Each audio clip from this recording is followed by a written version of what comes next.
제가 벨벨 특강 제1강을 할 때 이 정권은 경제로 무너질 거다. 그러니 너무 속 상할 게 없이 기다리면 된다.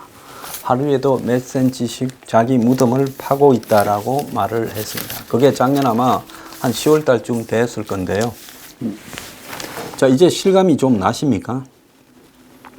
근데 저는 이 정권의 초창기부터 이런 말을 계속했습니다. 왜 경제로 무너지느냐?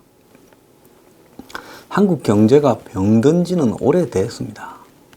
사실은 IMF 이후부터 경제가 점점 쇠락해 왔지 한 번이라도 반짝한 적이 없었습니다.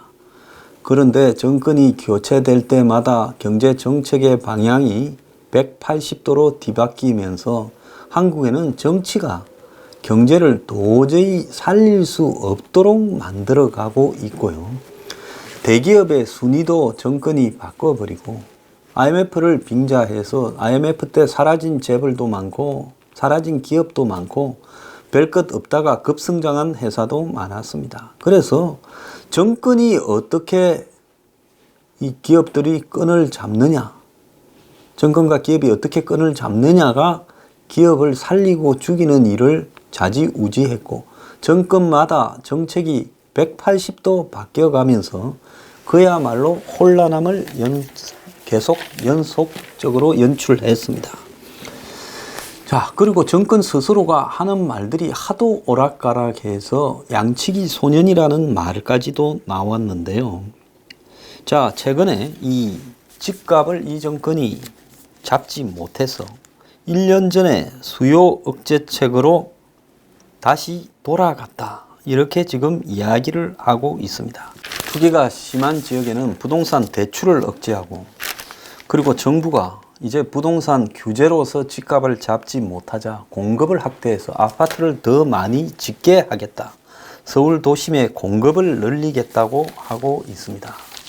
자, 박원순 시장은 아니면 말고 식으로 마치 싱가포르 갔다 와가 헛개 잘못 고쳐가지고 용산 여의도에 부동산 개발을 언급했다가 그리고 강북의 부동산을 이렇게 띄우겠다고 하는 정책을 암시했다가 이제 개망신을 당해버렸습니다. 박원순은 아마 이 부동산 이 폭탄으로 더 이상은 대선 후보에서 탈락을 한 게 아니냐.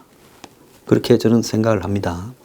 그런데 현 정권에서 지금 이 사람들이 간이 커서 겁이 없는데 통계를 조작하고 안 하고가 중요한 게 아니라 지금 굉장히 상황이 좋지 않다라는 지표가 나오고 있습니다. 소비 심리가 17개월 만에 최저라서 경제 비관론이 매우 우세해지고 있다라는 지금 발표가 나왔습니다. 좀채 나아지지 않는 고용 상황과 물가 상승으로 소비 심리 지수가 1년 5개월 만에 최저로 떨어졌다. 이 100을 넘지 못하면 경제 비관론이 우세한데 지금 99.2로 100 이하로 떨어졌다는 겁니다. 작년 3월 이후에 처음 있는 일이라는 거예요. 자, 여러 가지가 겹쳐서 이렇게 됐겠지만은 이 부분이 암시하는 것이 이제 미래가 불안하기 때문에 돈이 있어도 불안한 미래에 대비해서 이제는 쓰지 말아야 된다. 이렇게 지금 이야기가 나오고 있습니다. 자, 그런데 얼마나 그 배경을 알아보면 심각한가 하면 지금 인구 구조가 급격하게 변하고 있기 때문에 그야말로 한국은 이 인구 구조에서 잘 될 수가 없다라는 일본식의 장기 불황으로 가는데 접어들었다라고 지금 이야기가 나오고 있습니다. 출산율이요. 1도 안 되고 0.97로 떨어졌대요. 출산율이 1이 안 된다 하면 결국은 인구가 앞으로 엄청 빠른 속도로 줄어든다라는 거고 이제 작년부터 생산 가능 인구가 작년에 11만 명인가가 줄어들었어요. 이제 작년부터 줄어든다는 겁니다. 왜? 이제 생산 가능 인구 연령에 들어서는 연령들이 점점 이렇게 저출산 하에서 태어난 연령들이 들었으니까 그렇게 된다는 거예요. 그것뿐만 아니라 65세 이상의 이 인구가 14%를 넘었다는 거예요. 그래서 한국이 지금까지는 고령화 사회라 했는데 이제는 고령화 사회 다음 단계인 고령사회에 접어들어서 일본보다도 고령화가 훨씬 빠르게 진행이 되고 있다는 겁니다. 우리나라의 11월 총 인구가 5,142만 명인데 작년 11월에요. 65세 이상 인구가 14.2%인 711만 5천 명이요. 저도 얼마 전까지만 해도 650만이라 했는데 이제 711만 5천 명이다. 그래서 65세 인구가 전체 인구에서 차지하는 비중이 7%가 넘으면 고령화 사회, 14%가 넘으면 즉 7%의 2배가 넘으면 고령 사회, 20%가 넘으면 초고령 사회라고 이렇게 구분을 하는데 한국이 2000년에 고령화 사회가 된 이후에 17년 만에 고령 사회가 되어버렸어요. 자, 2000년에 7%를 넘었는데 65세 이상이 2017년에 14%를 넘었어요. 일본에서는 70년에 7%를 넘어서 94년까지 24년이 걸렸어요. 한국이 7년이 더 빠르다는 겁니다. 일할 인구는 2016년부터 17년 사이 1년 사이에 11만 6천 명이 아까 말한 대로 감소를 해서 했습니다. 자, 그러면서 65세 이상의 고령 인구에 추월당했던 0세에서 14세까지의 유소년 인구는 이제는 더 줄어서 2016년부터 65세 이상이 0부터 14보다 더 많아졌는데 이제는 더 줄어서 663만 명으로 전체의 13.3%밖에 안 된다는 겁니다. 문제는 유례 없는 고령화에다가 심각한 저출산이 지금 전개되고 있습니다. 그러면서요, 지금 어떤 일이 벌어지고 있는가 하면 100명이 돈 벌어서 38명을 먹여 살린다. 자, 이것도 좀 심각한 겁니다. 돈을 버는 인구는 줄어들고 돈을 벌어서 부양해야 될 인구는 늘어나면서 아무리 일자리를 늘린다 해도 이제 일할 사람이 없어지는 현상이 몇 년 뒤에는 올 수 있다는 겁니다. 자, 국민연금 고갈도 이제는 더욱 앞당겨질 수 있다. 여러분 참 국민연금 받을 수 있는가 잘 생각해 봐야 돼요. 그냥 돈 다 돌려주고 국민들이 각자 알아서 생존해라. 국가는 너희들을 먹여 살릴 수 없다라고 이야기하는 게 솔직한 게 아니냐라는 겁니다. 여기에다가 지금 전국에 생산 연령 인구가 감소한 지역이 17개 시도 중에서 13개고 시군 중에서는 수 229개 시군구 중에 167개라는 거예요. 그래서 앞으로 10년 뒤에 한 40%에 해당하는 시군구 기초자치단체들이 생존될 건가가 우려된다는 겁니다. 자, 취업자 수도 급격하게 감소하고 있어요.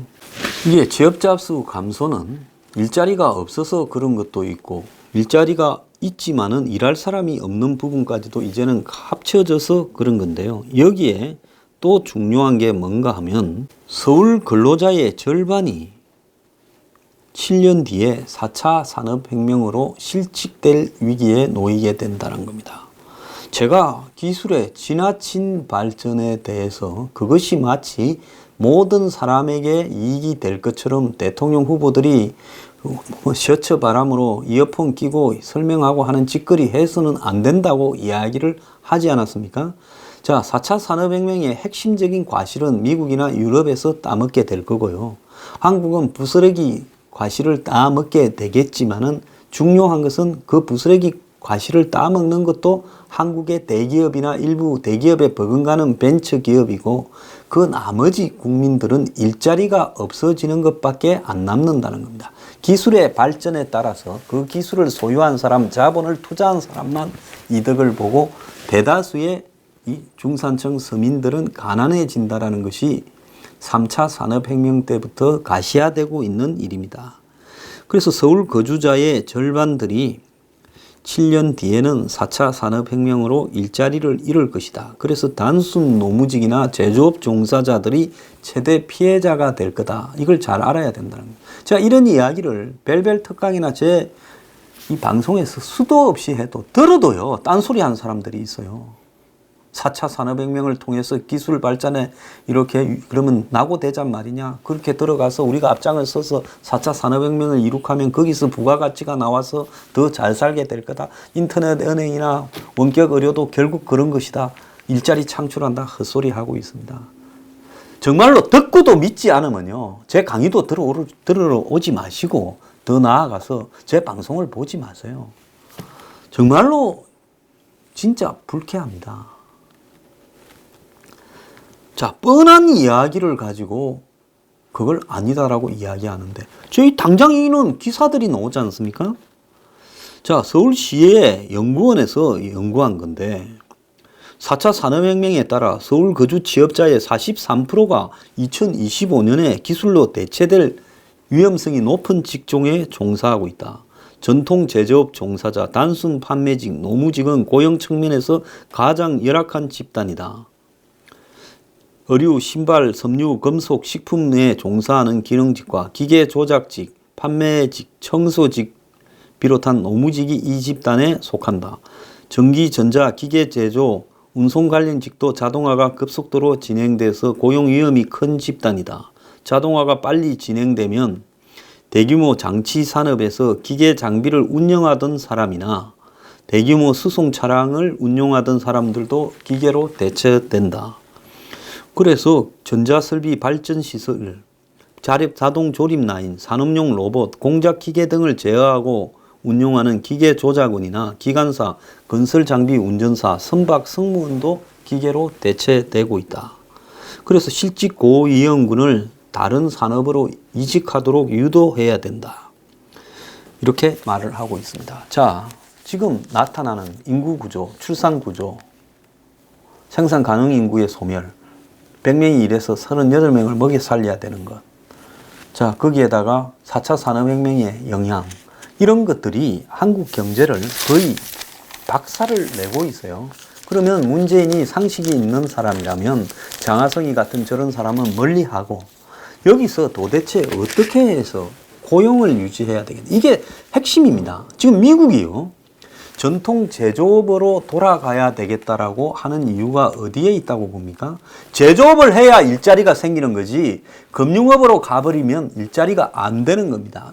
미국 경제의 가장 쇠락의 원인 중에 하나가 70년대, 80년대를 접어들면서 미국에도 장기 불황이 되니까 미국 경제를 90년대부터 금융 그리고 어디로 몰고 갔어요? IT로 몰고 갔어요. 이것이 미국 사람들을 다 먹여 살려줄 거라고 미국에도 기대를 했습니다.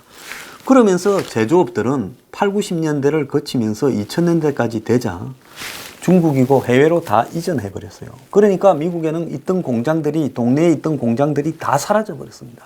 장난감 공장도 하나 없고 미국에서 테레비 만드는 공장도 하나 없고 세탁기 만드는 공장도 없어져 버렸어요.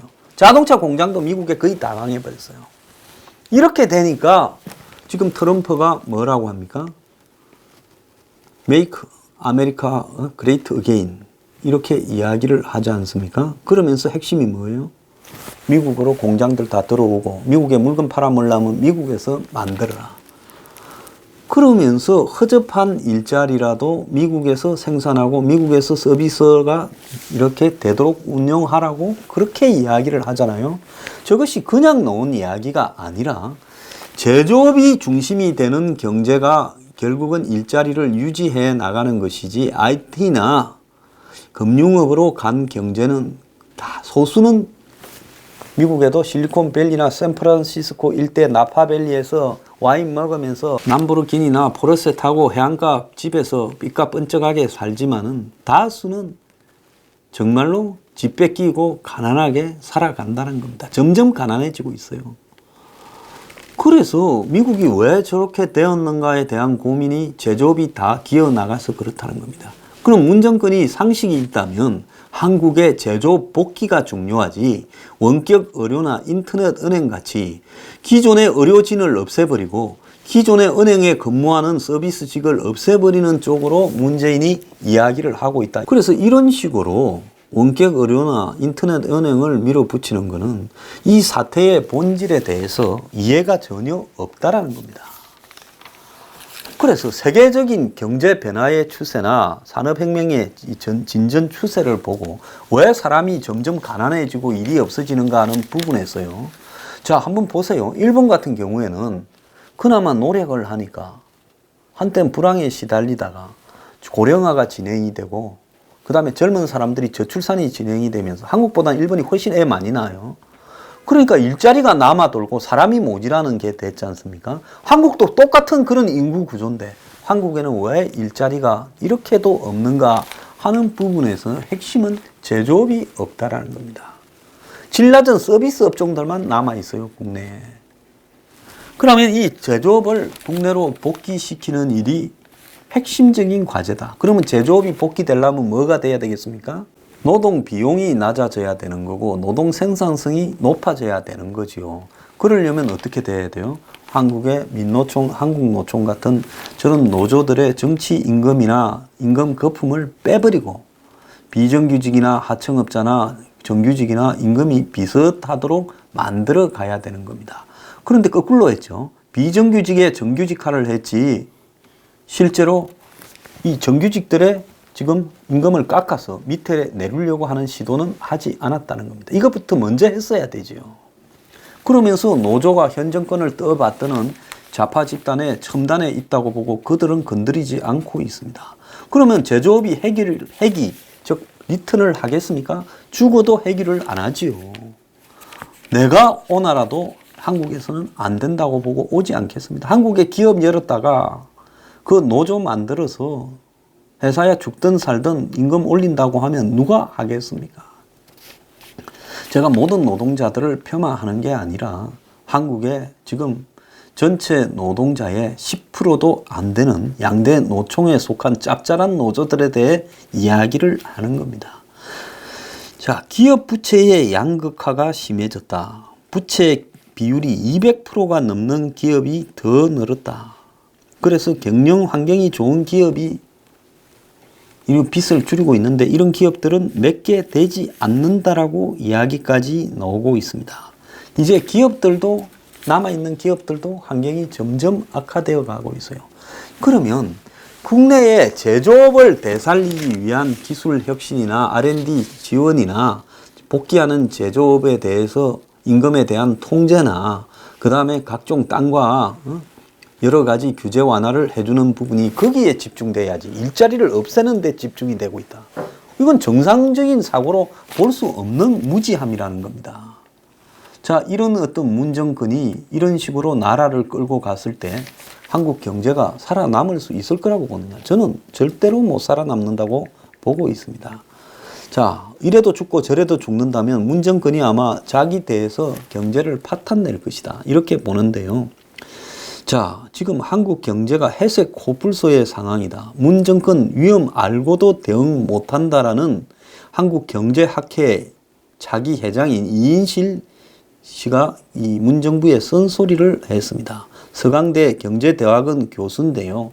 한국 경제 상황을 회색 코뿔소에 비교를 했는데 회색 코뿔소는 멀리서는 눈에 잘 띄지만 눈앞에 나타날 때까지 제대로 대응하지 못하는 대상을 상징한다는 거예요. 그래서 경제적으로 충분히 예상할 수 있는데도 쉽게 간과하는 위험 요인을 뜻한다는 겁니다. 우리 경제의 위기가 멀리 있지 않다는 걸 알고는 있지만 적극 대응하지 못하고 있다. 이렇게 말을 하고요. 인터뷰 내내 미래에 대한 정부의 고민이 부족하다. 4차 산업혁명 시대에 무차별적 글로벌 경쟁이 벌어지고 있는데 한국은 최저임금 인상 같은 소모적 논쟁에 빠져 있고 분배 중심 정책에 빠져 있다라고 이야기를 하고 있습니다.